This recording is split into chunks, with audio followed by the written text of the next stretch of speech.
Bem-vindo ao programa Hora do Estudo Bíblico, com o doutor e professor Lehmann Strauss. Este estudo é o resultado do tempo pessoal com o Senhor, da experiência de ministério pastoral e das conferências bíblicas do Dr. Lehmann Strauss, que nos instrui e encoraja com o ensino da Palavra de Deus. Agora com você, Hora do Estudo Bíblico, na apresentação de Aurélio Campos. Bem-vindos ao programa Hora do Estudo Bíblico. Por favor, abra sua Bíblia em Gênesis, capítulo 2. Não quero passar por este capítulo rapidamente. Eu gostaria de estudá-lo com tempo e fazer uma breve revisão da mudança de nomes no capítulo 2. Mas antes de qualquer coisa, vamos buscar a Deus em oração. Pai querido, nós te agradecemos por tua bondade e tua misericórdia para conosco todos os dias. Obrigado pelo privilégio de ministrar a tua santa palavra. Senhor, pedimos que este seja um dia especial para cada um dos nossos ouvintes. E Pai, o Senhor conhece as necessidades do coração de cada pessoa. Pedimos que tu lhes dês conforto e ajuda, que a tua palavra chegue com poder e clareza e que possamos aplicá-la através do teu Espírito Santo, de acordo com as nossas necessidades. Nós oramos em nome de Jesus. Amém. Muito bem, no último programa mencionamos que a palavra Deus é usada de maneira exclusiva e se refere à palavra hebraica Elohim, que significa Deus ou poderoso. O Deus da criação tem a força necessária para criar o mundo e para sustentá-lo. Muitos cientistas estão pensando duas vezes em relação à teoria da evolução. Eles estão começando a ver a ordem do universo como um dos maiores e inexplicáveis mistérios. Deve haver um ser poderoso por trás de tudo isso? Então, como vimos, o nome de Deus, no capítulo 1, é Elohim, que significa forte, poderoso. Aqui no capítulo 2 encontramos um segundo nome de Deus. Você vai notar que ao longo do segundo capítulo, Deus é chamado de Senhor Deus. Vemos isto no versículo 4, marque aí na sua Bíblia, versículo 4. Em seguida, no versículo 5, depois, anote, versículos 6... Versículos 7, 8, 9, 15, 18, 19, 21 e 22. Sublinhei isto aqui na minha Bíblia, então, quando eu a abro, vejo imediatamente Senhor Deus. E eu quero explicar um pouco mais sobre isso. Creio que será de grande ajuda para você. Muitos anos atrás, quando o nosso filho tinha 7 anos, estávamos voltando da igreja no domingo à noite e ele me perguntou: pai, como é Deus? Esta pergunta foi um desafio e eu lhe disse que um dia eu iria escrever um livro sobre isso. Naquela época eu não tinha muito a dizer para ele. Anos mais tarde eu escrevi o livro intitulado A Primeira Pessoa, e ele fala sobre os nomes de Deus na Bíblia. Bem, este é o segundo nome de Deus. A natureza de Deus se revela em seus nomes e estes são os primeiros nomes de Deus que encontramos na Bíblia. O primeiro nome que vimos está no capítulo 1. E é Deus. O segundo é Senhor, no capítulo 2. A pronúncia original do nome Senhor, Jeová, se perdeu e eu creio que há uma razão para isso. Os próprios judeus evitavam mencionar este nome porque eles pensavam que era errado fazer isso. Em vez de pronunciar o nome, eles o mudavam para Adonai, que quer dizer Senhor. Quando os judeus adotaram esta prática, eu sinceramente não sei. O que eu sei é que a Septuaginta, a versão grega do Antigo Testamento, publicada entre 280 e 130 a.C., substitui Jeová por Adonai. Os judeus temiam mencionar este nome, o que decorre de sua interpretação ou aplicação de um versículo em Levítico 24. Levítico 24:16 diz o seguinte: E aquele que blasfemar o nome do Senhor certamente morrerá. Toda a congregação certamente o apedrejará. Assim, o estrangeiro, como natural, blasfemando o nome do Senhor, será morto. Veja, por causa dessa grande reverência ao nome de Jeová, a pronúncia do nome pelo qual Deus se revelou aos hebreus praticamente se perdeu. Eu creio que nós, como crentes, deveríamos ter reverência diante do nome de Deus. Muitas pessoas usam o nome de Deus em vão. Creio que o nome Jeová está acima de todo outro nome de Deus, e é o mais precioso e sagrado para os judeus. A ideia por trás desse nome e o seu significado em hebraico é a autoexistência. Portanto, Jeová é o Deus eterno, autoexistente, sem começo nem fim, o mesmo ontem, hoje e sempre. O nome Jeová aparece em nomes compostos como Jeová Jireh, em Gênesis 22:14, e Jeová Nissim, em Isaías. Também encontramos Jeová Shalom, em Juízes 6:24. O significado do nome Jeová é mostrado na conversa que Deus tem com Moisés no episódio da sarça ardente, quando Moisés pergunta a Deus qual era o seu nome, para poder dizê-lo ao povo de Israel. Então Deus disse a Moisés: Eu sou o que sou. Veja Êxodo 3:14. E disse Deus a Moisés: Eu sou o que sou. Disse mais: Assim dirás aos filhos de Israel: Eu sou, me enviou a vós. Isso parece não fazer muito sentido para nós hoje, mas a ideia é que sua existência não deriva de nada. Quando se diz que o nome de Deus é Eu sou, o fato de que ele significa que ele é o que nenhum outro ser é. Ele existe e a causa de sua existência é ele mesmo. Ele existe por conta própria.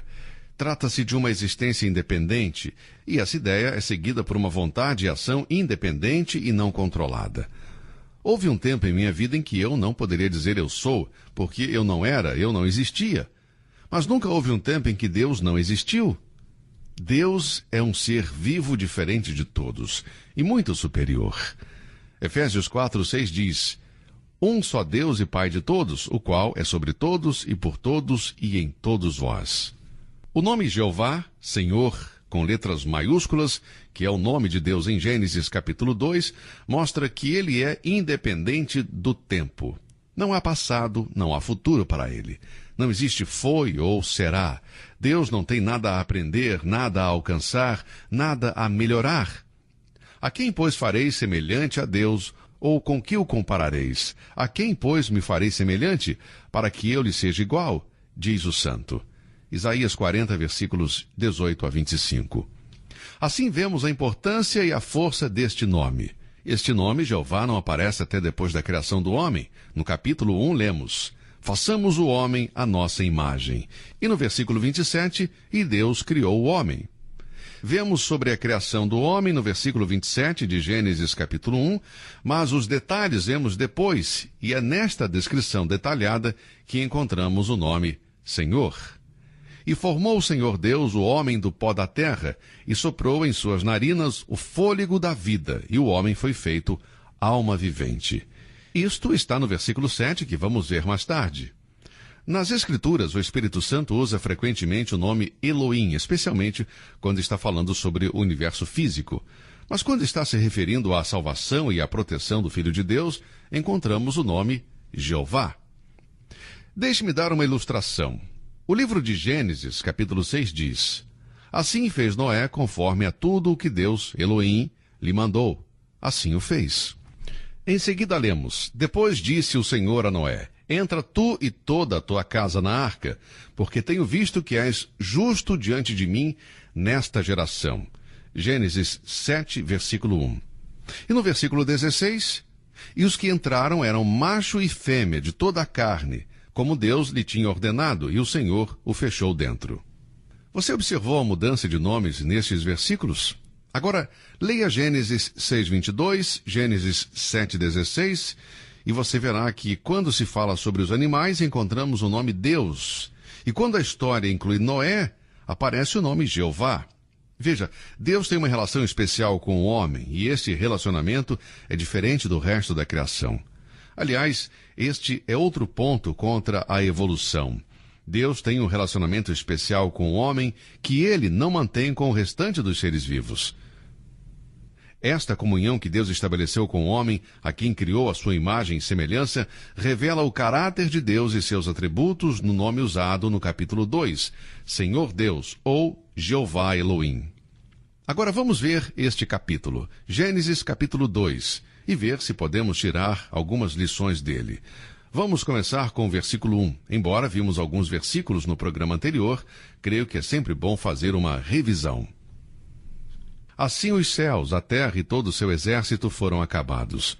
E havendo Deus acabado no dia 7º a obra que fizera, descansou no 7º dia de toda a sua obra que tinha feito. E abençoou Deus o dia 7º e o santificou, porque nele descansou de toda a sua obra que Deus criara e fizera. Deus descansou de toda a obra. E o que quer dizer isto? Significa que Deus estava cansado? Será que ele disse, eu preciso de um dia de folga, a semana foi muito cheia, então talvez seja melhor relaxar um pouco? Não, eu não creio assim. Não significa isso. Isso seria ridículo. O que estes versículos estão dizendo simplesmente é que Deus terminou o seu trabalho. Ele finalizou a sua obra. Apenas isso, nada mais. Ele não precisava de descanso, mas separou este 7º dia para observar a sua obra. Creio que aqui temos um princípio, uma boa lição. Creio que precisamos de um dia por semana para descansar. Um dia em que separamos a fim de nos concentrarmos mais em Deus, na sua palavra e para adorá-lo. Bem, então quando o texto diz que Deus descansou, ele está dizendo que Deus viu o que criara era bom e que não havia mais nada a ser feito. Deus olhou para a sua criação e disse que era boa. Não havia mais nada para fazer no 7º dia. Tudo estava terminado. Veja os versículos a seguir. Vamos ler o versículo 4. Estas são as origens dos céus e da terra, quando foram criados, no dia em que o Senhor Deus fez a terra e os céus. A palavra origens é a mesma de Gênesis.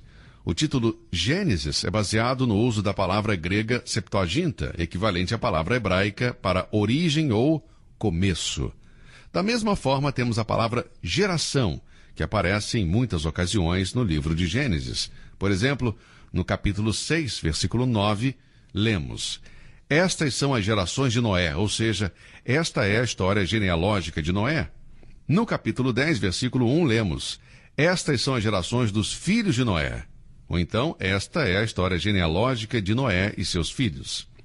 No capítulo 11, versículo 10, lemos: Estas são as gerações de Sem. Lá vemos a história genealógica de Sem também.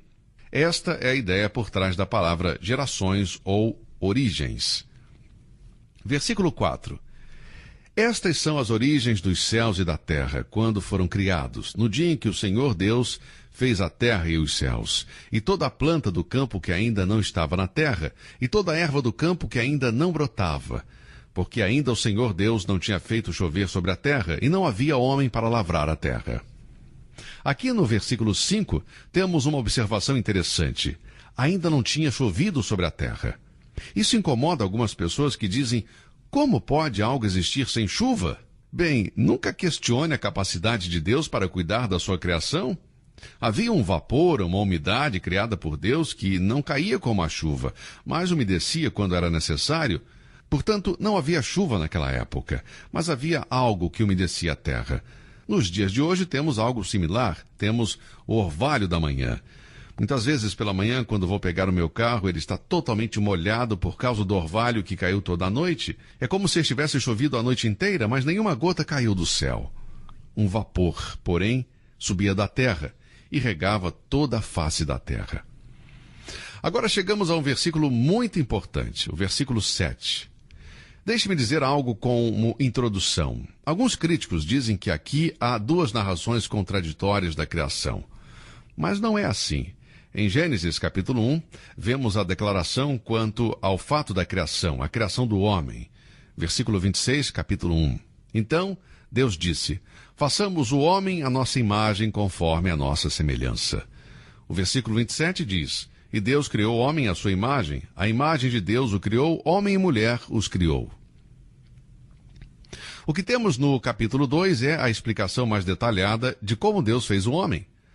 Agora vamos ver como Deus criou o homem. Capítulo 2, versículo 7.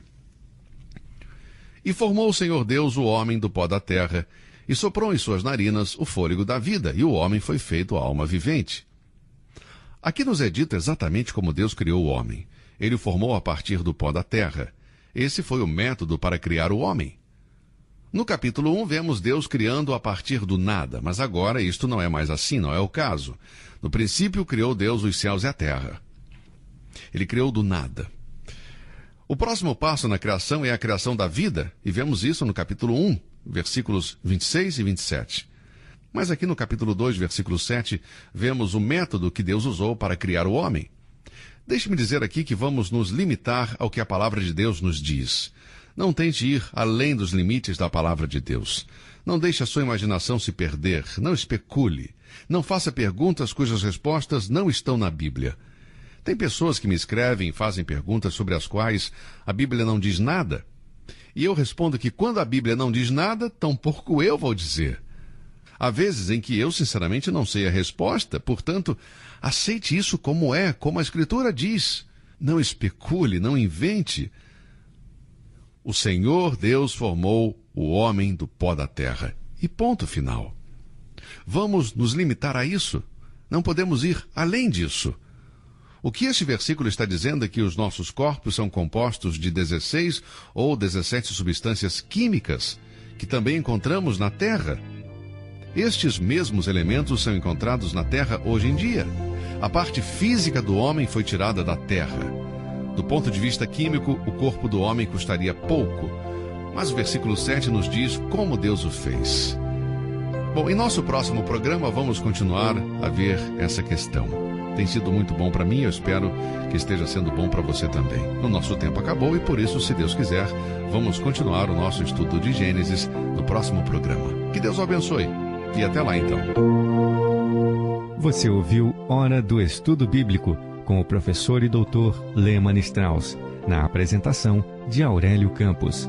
Se você deseja ouvir novamente esta mensagem, visite a nossa página na internet www.bbnradio.org. Fica o convite para você nos acompanhar amanhã, neste mesmo horário, aqui na BBN. Hora do Estudo Bíblico é uma produção da BBN.